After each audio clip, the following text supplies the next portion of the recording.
So we're going to talk about science deniers here with my article, Misconceptions of Science Deniers. I will leave a link in the description, and I encourage you to click on it and follow along through. But that's all we're really going to do is just say, like, what is a science denier? What do they actually believe? And because with the Green New Deal and environmental policy coming back into the debate now, that is something you're probably going to hear quite often. If you are not acute, like if you have any opposition to any of these programs at all, you're going to be labeled a science denier, as I have been multiple times. And there's something interesting about this term. For one, science denier. It used to be climate denier, now it's science denier, because apparently by having even the slightest disagreement with massive government programs, written and funded by who knows, you're apparently a science denier now, because you're denying science itself. But what does the article actually do? I thought this was a really good image that I found. It actually looks even better in the recording than the actual article. But yeah, I'm quoting the Green New Deal here. What is the science denier? Pretty much as long as you're not an anarcho-primitivist, you're going to be a science denier. Those are the people that think civilization itself should be destroyed, and we should go back to the old hunter-gatherer, like, living in huts lifestyle, which, I mean, there's a reason people don't know about them, because they're so fringe. But really, it's just another term that I hate the term science denier, because it only one of the most uninformed people could come up with the term science denier. And really what it applies to is, again, everyone that, no matter what, regardless of belief, anyone that opposes a massive government program. So the Green New Deal, I went through it. I'll leave that in the description. I was shocked. I guess, I don't know why I was shocked, but I was shocked to see people supporting it. Like, people that were like, yeah, this policy, this Green New Deal, we should support it. And, like, I was astounded, because it is absolutely insane. Like, it's so outside reality that it just astounds me that so many people actually support it, which means they either haven't read it or they really are nuts. Most likely they haven't read it, but just to go through and talk about replacing every single building in the United States and basically getting rid of all airplanes, being 100% carbon, or net zero carbon output, something like that. It's, unless you're living in Bhutan, that's a very difficult thing to do. But yeah, really what I did was I went through, there are 6 different positions with the climate change debate. That's another article. But basically you have the people that are like, yeah, there's no such thing as climate change at all. This is completely made up. There's such thing as weather, but that's about it. Like, there are, I suppose, ice ages and warming stages and that, but all this is completely made up. Those people, there's not too many of them. Like, I don't really see any of the people that actually believe that, though it's assumed that, again, if you oppose the Green New Deal, you must believe that. Then there's the second position, which I haven't read the data. I have not immersed myself in this, so again, like, I wish people would take that position more of like, oh, have you read through all the data? No, then take a significantly less confident position than you're currently taking. But I tend to take the second position, which is, yes, the climate is changing, and it's changing in a way that's kind of worrying. I'm not saying we're all going to die in 10 years, because those people are ridiculously wrong. Like, those people are the actual science deniers, because there's no data that says, like, we're all gonna die in 10 years, like, it's just gonna be massive mass starvation, and everyone's gonna die, those kind of things. That's just, no, they're wrong. But the second group I'm talking about, the people that, like, yeah, climate change, I don't know if humans play a role, but climate change is happening in a way that's a little bit worrying, and if we don't pay attention to it, we might have some problems in the next 50 to 100 years, we might have some issues, so we should better keep an eye on it and see what we can do to maybe either adapt to it or stop it from happening. That's the position that I seem to be probably the most reasonable, and that's around where I lie. And then there's the lukewarmer position, which that's one that I also sympathize with as well, which is to say, yes, climate change is happening. Yes, humans play a role. We think humans are playing a role. We should do something about it. And what that is, I don't know. Let's figure this out. Let's really say, like, what's the best way to fix this without, like, crashing our economy or resorting to massive programs like that. Those are the lukewarmer people, which, like, I appreciate them as well. Then there's the people that are like, yeah, it's an issue. It's something we really need to solve. It's a bad thing. Humans are causing it. It's going to cause problems in the next 50 to 100 years, but I don't want the government being involved. And that's generally the libertarian position, which, again, as a libertarian, another that I kind of sympathize with as well, which is just to say, like, yeah, we can do this, and we should do it, but we as a society, we as people, not we as the government. We shouldn't say, government, please fix this for us. We should do this ourselves. Again, recycle, all those good things. Don't be wasteful, that kind of thing. In businesses, we should support green energy for businesses, that kind of thing. The private sector should fix it. Then you have the people that are like, no, government needs to manage this. We need to rely on the government for a big problem. This is a big problem. Only governments across the world can fix this. We need to rely on them. And those are the people that you kind of hear the science denier thing. They're the ones that throw that around a lot against the first 4 categories I described. And again, as we've established, most of these people, like the first 4 categories here, I think that makes up a significant number of people. And none of them so far, the one fringe group, but the second, third, and fourth group, which I think is like 95% of all of those people, are the ones that are like, yeah, it's an issue, and I mean, how much of an issue is it? I don't know. Like, we should fix it. We as people, we should obviously just not burn rubber outside of our like burn tires in our backyards, that kind of thing. But they're no way are they saying like, no, this climate change thing is a whole hoax. And when it comes to climate change being a hoax, again, what are they talking about? Are they saying climate in the sense of like, again, climate's not even real, those things? No, they're usually referring to the environmentalist movement when they say climate change is a hoax. They're referring to the people that are like, yeah, we're all going to be underwater in 10 years. And I think we can look back and say, yeah, that much was a hoax. The people saying we're all going to die in a decade, or like New York City's going to be underwater, I think we can look back and say, yeah, those people were wrong. It was a total hoax. That much is wrong. And again, like, that's not science denial. That's just looking at the data and saying, okay, we're not currently underwater. I think we're fine. Not fine in the sense of we can now just ignore any climate data whatsoever, but more to say like, oh, we can at least ignore the people that are like, you must give me all this money now. You must pass my law or pass my bill into law for all this legislation, or we're all going to die. We can ignore those people because, again, like, that apparently makes people science deniers, but I don't think that's too ridiculous to ask for. But yes, the fifth group, as I said, were the ones that are like, no, we need to stop this now. Government needs to stop it. We need the Paris Agreement and all that. And then the most radical group is the ones I already mentioned multiple times. We're all going to die in 10 years. But I think it seems like the majority of people are either in groups like 2, 3, 4, and 5. The people that are like, yeah, it's an issue. It's not going to kill us all in 10 years. It's something we should worry about. Should governments work with it? I don't know. Like, that I think describes the vast majority of people. The debate is, how should we fix this, and how fast do we need to fix this? Like, how big of an emergency is this? I think is the majority view. And again, even like positions 2 and 3 more, it all comes down to, is it something we really need to fix, or is it something that we need to adapt to? Which again is something I can understand that view as well. It's like, if humans aren't responsible, or let's say humans are responsible, is it easier for us to just simply adapt, or is it easier for us to try to reverse it? Like, I don't know. That's the thing. That much about science is still up for debate. We're still trying to figure out what's the best way to do it. That's something for economists to work on, as well as like environmental science. So many different fields are working on, like, how exactly do we fix this? What's the most efficient way? What's the best way? Because I see too many people that are like, oh, well, we need to stop factories. Like, we need to completely be carbon neutral. And I don't think that's too much. I think that's an outrageous claim. I think that's too much. I think the better option is just to say, okay, we can still contribute to climate change if humans are.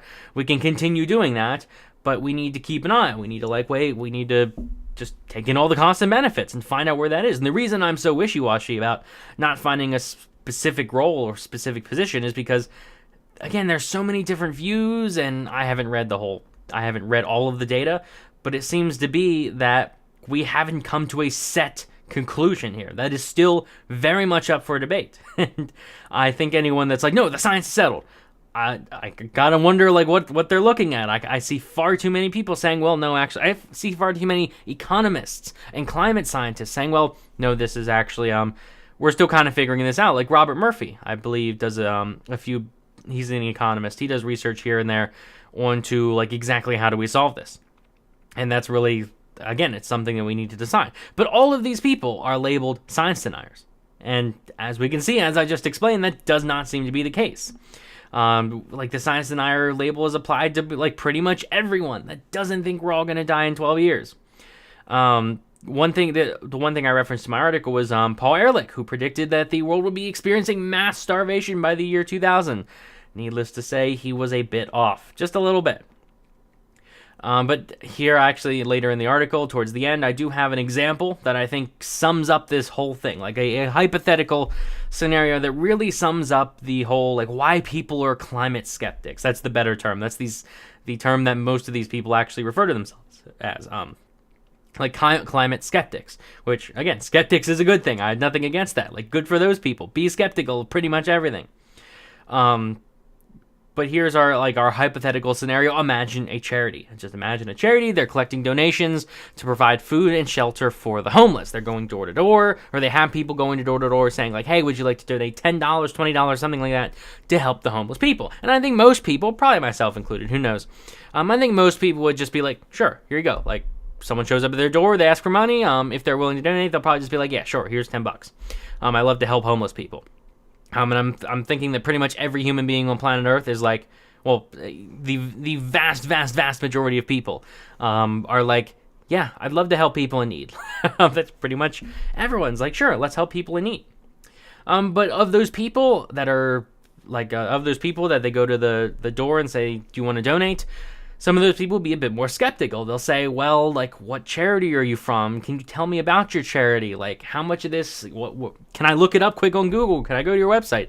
I want to make sure that if I give you $10, a large portion of that actually goes to helping people in need instead of just operating costs.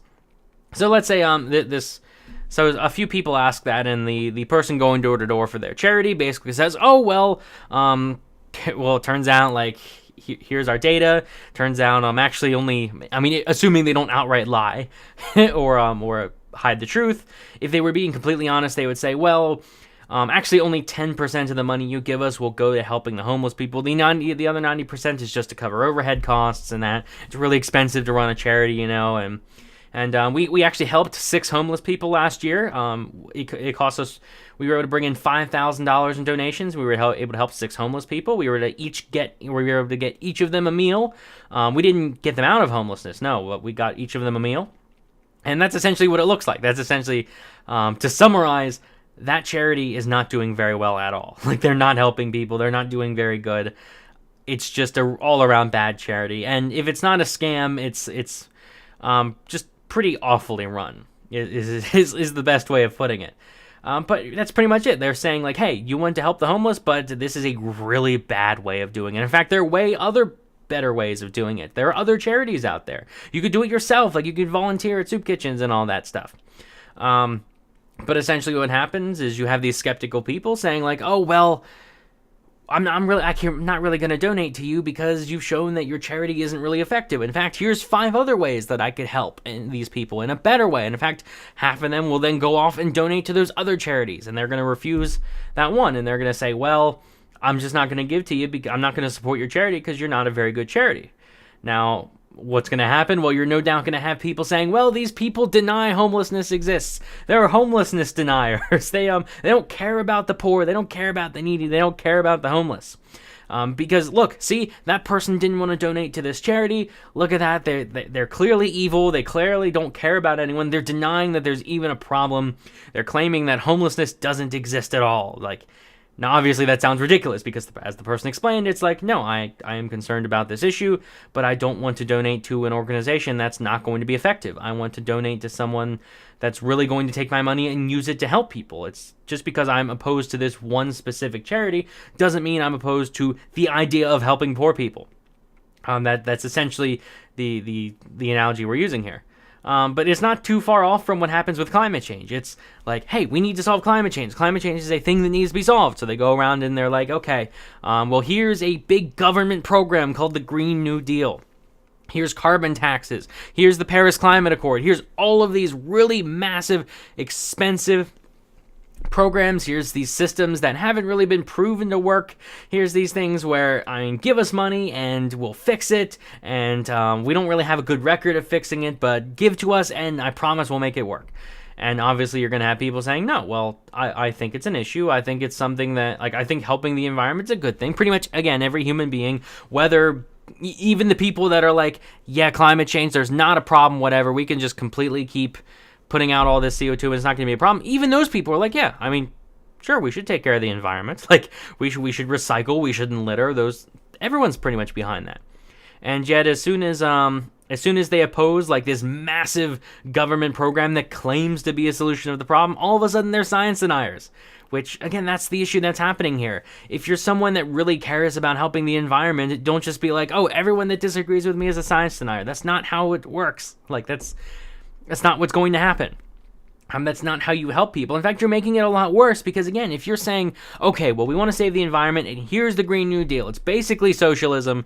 It's and I'm not even exaggerating there. It's pretty much socialism. I've read through it. If you haven't read through it, do it. It's pretty bad. And it's in my opinion, it will do way more damage to the environment. It's not even my opinion, it's just my analysis, I should say. It does way more damage to the environment than it claims it will help. And that's why I oppose it. It's not because I don't think climate change doesn't exist. It's not because it's not because I hate the environment. I don't care about the environment. It's because I think we have more than 10 years to look at this. I don't think the data is completely spread out that we're all going to die soon. And I don't think the answer is socialism. And yet somehow that makes me a science denier. And I've read probably 4 or 5 different rebuttals to the Green New Deal. And the odd thing is, like, these aren't just small blogs here and there. These are 5 articles that are pretty mainstream. One was on Being Libertarian's website, not exactly a mainstream source, but I've read all kinds of different rebuttals to the Green New Deal, and the interesting thing was not a single person, not a single one of those articles said, well, we're not going to support the Green New Deal because it's trying to solve a problem that doesn't exist. Like, we're not going to support the Green New Deal because it's trying to solve climate change, and climate change doesn't exist. That's not what these people are saying. They're saying, like, in fact, some of them, even at the very beginning of the article, were going to say, okay, let's assume for the sake of argument that climate change exists. Like, let's just assume. And then they go through and say, okay, assuming climate change is a problem, this is why this deal is so awful and so wrong and absolutely terrible and why I don't support it. And the interesting thing is, of course, if you look through the comment sections of some of them, you'll always have a few people that are like, oh my god, this person's a science denier. It's like, did you even read the article? Clearly you did not. But no, that's what's happening here. That's the debate right now. The debate is not between people that are like, climate change is a hoax and we should just keep putting out CO2 regardless. And then the other side being like, oh my god, we're all going to die in 10 years. The crazy thing is, one of those sides actually is. We're all going to die in 10 years, but there are 5 other sides here. Like, again, article in the description. There is so much more nuance to this, and to simply say, like, no, I don't appreciate your solution is somehow equivalent of saying there's no problem. Like, that doesn't make any sense. And especially, I actually included my analogy here, like, say the organization claiming to solve homelessness said that, oh, there's 300 million homeless people per year, that doesn't make any sense. There's 300 million homeless people in the U.S. would be their claim. Now, obviously, I'm pretty sure the population of the U.S. is like 330 million. So that, again, the number is obviously flawed. And yet if someone were to come out and say, well, actually, it's not 300 million, it's actually a lot lower, you would have people coming out and saying, like, oh, well, so you're saying homelessness doesn't exist now, which is, again, to tie back to the original climate change argument, is essentially when people say, I don't think we're all going to die in 10 years. It's a problem that maybe we should look at and solve over the next, like, century. But I don't think we're all going to die and, like, the planet's going to fry. And apparently that's, again, the same thing as saying, like, oh, you think climate change doesn't exist at all. It's like, no, obviously the climate changes. Like, I'm quite confident to say that, yeah, the climate does change. Like, when planet Earth, it goes through cycles and it changes. Now, again, what is the cause? We're talking about extremely complicated things here. Like, what is the cause? It's kind of hard to tell. All we can rely on correlation, but for the most part, it seems like we're flying pretty blind when it comes to, well, this happened at this time, so they might be correlated, but who knows? We can say that we can say that, I guess, burning fossil fuels does contribute to climate change, but how much is it? Is it barely anything to the point where we can just completely, like, we can pretty much dismiss it because it's so small? Is it the major factor? As far as I know, the science is still pretty out on that. Again, I'm no expert, but I've read bits here and there, and from what I can tell, I've seen so many conflicting theories that it just seems like the science, we're still figuring that out. We're still figuring out how much of a problem it is. And even when it comes to climatologists saying like, oh, well, we need to do this now. We need this program. We need this program. Climatologists are not experts in economics. Like, that's where we need the economists to say, okay, like, how much of a burden will this have on the economy? How much will this hurt, like, certain countries in there, and how do we figure this out? But really, all I'm trying to say is there's much more nuance to the debate, and it's still overall a conversation we need to have. Like, as soon as you start saying, no, the science is settled, we're going to have an issue, because as I think one of the rebuttals pointed out, saying the science is settled is like is something an actual science denier would say. The science is never settled. We're always back to bringing this up. Like, this is an issue with all kinds of things, that as soon as you say the science is settled, you stop answering the question, and then other people start to raise questions and say, well, what about this? What about this? And to say the science is settled is not answering the question. It just leaves people saying, oh, well, if you say the science is settled, that's not an answer, therefore you don't have an answer. And that's essentially how that works. So really, like, I'm saying this as someone who obviously cares about the environment, who, like, I don't like waste. That is a personal pet peeve of mine. I hate when people waste things. It really annoys me. Like, I try to use everything I can to the best of my ability. I don't try to waste anything if I don't have to.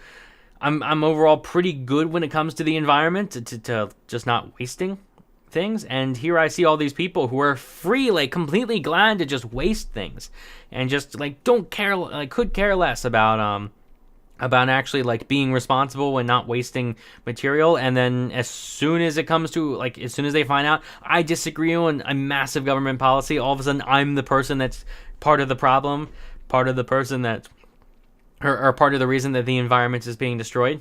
Like, that's my real issue, honestly. It's like, step 1, don't be a hypocrite. Step 2, realize there's nuance to the debate. And step 3, don't ever say the science is settled. Because if the science is settled, then answer the question. And you should have plenty of all kinds of data and research to say this is why you're wrong. Like, flat earthers now, they're actually like, I mean, flat earthers are a joke because they're such a fringe group that nobody actually takes them seriously. I mean, I suppose it actually is true that the science is settled when it comes to the flat earth. Like, the science is settled. But if someone came to me and was like, yeah, the earth is flat, I mean, I know enough about science to disprove them, and I wouldn't say the science is settled. If I was actually, like, interested in, okay, I'll take the time to see if this person really wants to be convinced, or they're not just trolling, or they're not just, like, if they actually believe this. It's like, okay, well, here's some data. Like, I have data. I know I am aware of data that I can send people as to why the earth is round, and, like, that's what I would do. I wouldn't say, oh, well, the science is settled, too bad. Because that's not an answer. So I would answer every question, like everything where again, I can't think of a reason not to answer a question if someone is honestly, like, interested in learning and interested in hashing this out and figuring out what's going on. But yeah, that's pretty much it here. Again, link in the description if you want to read it. I just skimmed through certain parts of the article to make my point, but there are more. There's data to this. I have all kinds of citations if you want to see more. I'm pretty much good. Like, there's so many citations here. Look at all this yellow. I'll leave that in the description to read. But yeah, that's pretty much it. That's what I wanted. I know it was a bit more of a ramble and went on for a bit long, but it bugs me when people are just like, you're a science denier, and it's like, what? Like, we're all gonna die in 10 years, and if you disagree with me, you're a science denier. It's like, I'm pretty sure that's not what science says. But yeah, again, let me know what you think in the comments section. Let me know if you agree, if you disagree, if you have some interesting studies you want me to read. Because as I've said, I'm not an expert on this. I've glanced into the research here and there, but for the most part, I say, like, I don't know. We're not going to die in 10 years, but climate is changing in a way that's even remotely worrisome. I don't know.